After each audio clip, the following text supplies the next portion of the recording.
Bonjour. Cette unité d'apprentissage s'attaque au contenu normatif des droits de l'homme.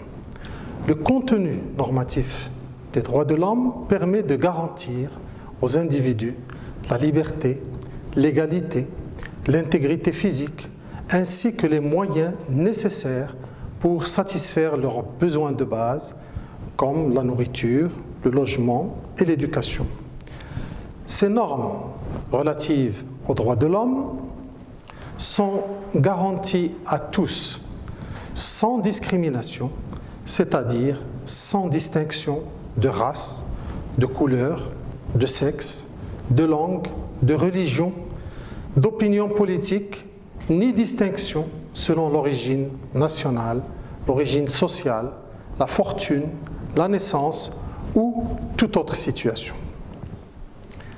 L'essentiel des normes de droits de l'homme est contenu dans la Charte internationale des droits de l'homme.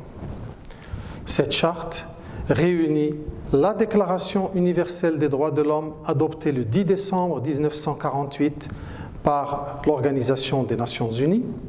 C'est une proclamation des droits fondamentaux qui détient la force morale d'un accord universel. Elle est décrite comme un idéal commun à atteindre pour tous les peuples et toutes les nations. Par la suite, l'ONU a élaboré et soumis à la ratification les deux pactes internationaux. Le pacte international des droits civils et politiques garantit différentes libertés, comme la liberté de conscience et de croyance, l'intégrité physique, la présomption d'innocence.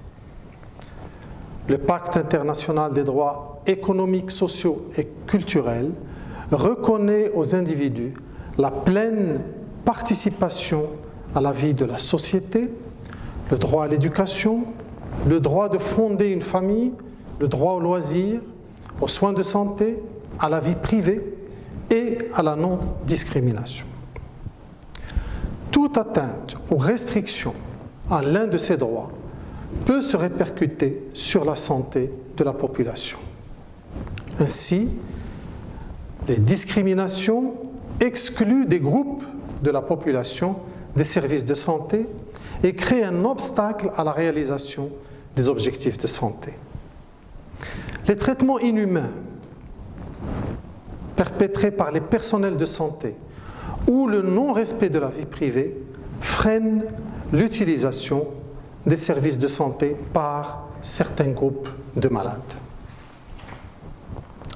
Les traitements inhumains peuvent être à l'origine de maltraitance envers certains groupes, comme les personnes vivant avec le VIH, la violation de la vie privée, comme la divulgation du statut sérologique d'un patient, peut avoir de graves conséquences sur sa vie familiale et professionnelle.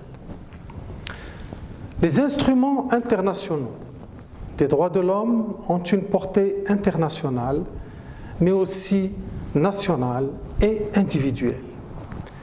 Ils protègent les droits de l'homme dans toutes les situations. Ils garantissent les libertés et les droits sociaux fondamentaux. Ils incitent les États parties à éliminer la discrimination dans tous les domaines et interdire tout acte constitutif de peine ou de traitement cruel, inhumain ou dégradant.